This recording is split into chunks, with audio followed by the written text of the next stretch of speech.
சாந்தனு, சிருஷ்டி டாங்கி ஆகியோர் நடித்திருக்கும் படம் முப்பரிமாணம். இந்த படத்தோட கதை என்னன்னு பார்ப்போம். நாயகன் சாந்தனும் நாயகி சிருஷ்டி டாங்கியும் சிறு வயதிலேயே பக்கத்து வீட்டில் ஒன்றாக வளர்ந்து வருகிறார்கள். சாந்தனுவின் அப்பா ஒரு போலீஸ்காரர், நாயகியின் அண்ணன் ரவி பிரகாஷ் ஒரு ஜாதி வெறியர். ஒருமுறை தனது ஜாதிக்கார பெண்ணும் ஜாதி மாறி திருமணம் செய்து கொண்டதால் காதல் ஜோடியை கொலை செய்கிறார். இதனால் சாந்தனுவின் அப்பா அவரை கைது செய்து சிறையில் அடைக்கிறார். இந்நிலையில் சாந்தனுவின் குடும்பத்துக்கும் சிருஷ்டியின் குடும்பத்திற்கும் பகை ஏற்படுகிறது. சிருஷ்டி டாங்கியின் அப்பா தனது அரசியல் பலத்தை வைத்துக் கொண்டு சாந்தனுவின் அப்பாவுக்கு வேறு ஊருக்கு மாற்றல் வாங்கி கொடுக்கிறார். ரவி பிரகாஷையும் வெளியே கொண்டு வருகிறார். தனியாக பிரிந்த நாயகனும் நாயகியும் வளர்ந்து பெரியவர்களாகிறார்கள். வேறு ஊருக்கு மாற்றலாகி சென்ற சாந்தனுவின் குடும்பம் சில ஆண்டுகளுக்கு பிறகு மீண்டும் பொள்ளாச்சிக்கே வருகிறது. பிளஸ் 2 படிக்கும் சிருஷ்டியிடம் தனது நட்பை புதுப்பித்துக் கொள்ள சாந்தனு படாத பாடுபடுகிறார். ஒரு கட்டத்தில் சாந்தனும் சிருஷ்டியும் பழைய நட்பை புதுப்பித்து காதலர்களாகிறார்கள். இந்நிலையில் பிளஸ் 2 படிப்பை முடித்த சிருஷ்டி மருத்துவ படிப்புக்காக சென்னை செல்கிறார். சென்னைக்கு சென்றாலும் சாந்தனு அடிக்கடி சிருஷ்டியை சந்தித்து காதலை வளர்த்து வருகிறார். ஒரு கட்டத்தில் சிருஷ்டியின் நடவடிக்கையில் மாற்றம் ஏற்படுகிறது.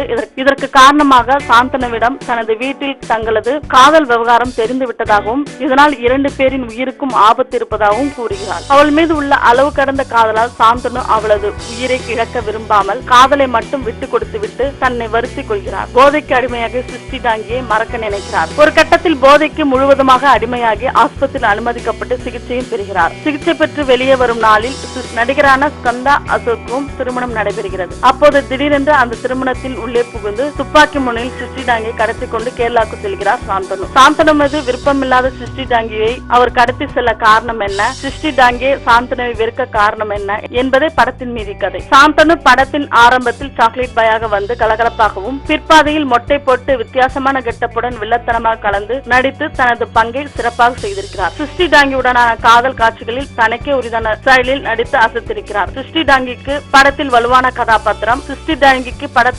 கதாபாத்திரம். ஆனால் அந்த கதாபாத்திரத்தை உணராமல் படம் முழுக்க சிரித்துக் கொண்டே வந்து அந்த கதாபாத்திரத்தில் உள்ள வலுவை தவிடு பொடியாக்கியிருக்கிறார். இதனால் இவரது கதாபாத்திரத்தை ரசிக்க முடியாமலே போய்விடுகிறது. இருப்பினும் கிளைமாக்ஸ் காட்சியில் சென்டிமெண்டாக நடித்து அனைவரின் கவனத்தையும் பெற்றிருக்கிறார். ஸ்கந்தா அசோக் படத்திலும் நடிகனாகவே வந்து தனது நடிப்பால் அவரது கதாபாத்திரத்தை பூர்த்தி செய்திருக்கிறார். ஜாதி வெறி பிடித்தவராக வரும் ரவி பிரகாஷ் நடிப்பில் அசத்திருக்கிறார். படம் முழுக்க ஒரு வித்தியாசமான வில்லனாக இவரை பார்க்க முடிகிறது. தம்பி ராமையா, அப்புக்குட்டி, லொல்லு சபா சுவாமிநாதன் ஆகியோர் காமெடிக்கென்று இருந்தாலும் இவர்களது காமெடி பெரிதாக ஈடுபடவில்லை. இயக்குனர் அதிரூபன் படத்தின் தலைப்புக்கேற்றவாறு பாலிய வயது நட்பு, அதன் பிறகு ஏற்படும் இளம் வயது காதல் முறிவுக்கு பிறகு ஏற்படும் பிரச்சனை என முப்பரிமாணங்களில் இப்படத்தை கொடுத்திருக்கிறார். முதல் பாதி காதல், ஊடல் என படம் மெதுவாக சென்றாலும் பிற்பாதையில் அவளை கடத்தியதற்கான காரணங்களின் முடிச்சுகளை அவிழ்க்கும் இடங்களில் எல்லாம் படம் விறுவிறுப்படைகிறது. இருப்பினும் திரைக்கதையில் இன்னும் கொஞ்சம் கவனம் செலுத்திருக்கலாம். கிளைமேக்ஸில் தனது குரு பாலாவின் காணியை கடைபிடித்து அனைவரையும் கண்கலக வைத்து விடுகிறார். ஜிவி பிரகாஷ் இசையில் பாடல்கள் பரவாயில்லை ரகம்தான். திரையுலக பிரபலங்கள் அனைவரும் சேர்ந்து ஆடும் பாட்டி சாங் பாடல் மட்டும் ரொம்பவும் ரசிக்கும்படி இருக்கிறது. பின்னணி இசையில் ஜிவி பிரகாஷ் தனது பாணியை பின்பற்றி பாராட்டு பெறுகிறார். ராசாமணியின் ஒளிப்பதிவில் இன்னும் கொஞ்சம் கவனம் செலுத்திருக்கலாம் என்று தோன்றுகிறது. மொத்தத்தில் முப்பரிமாணம் முயற்சியின் வெளிப்பாடு. மேலும் சினிமா தகவல்களுக்கு கீழே உள்ள சப்ஸ்கிரைப் பட்டனை அழுத்தவும்.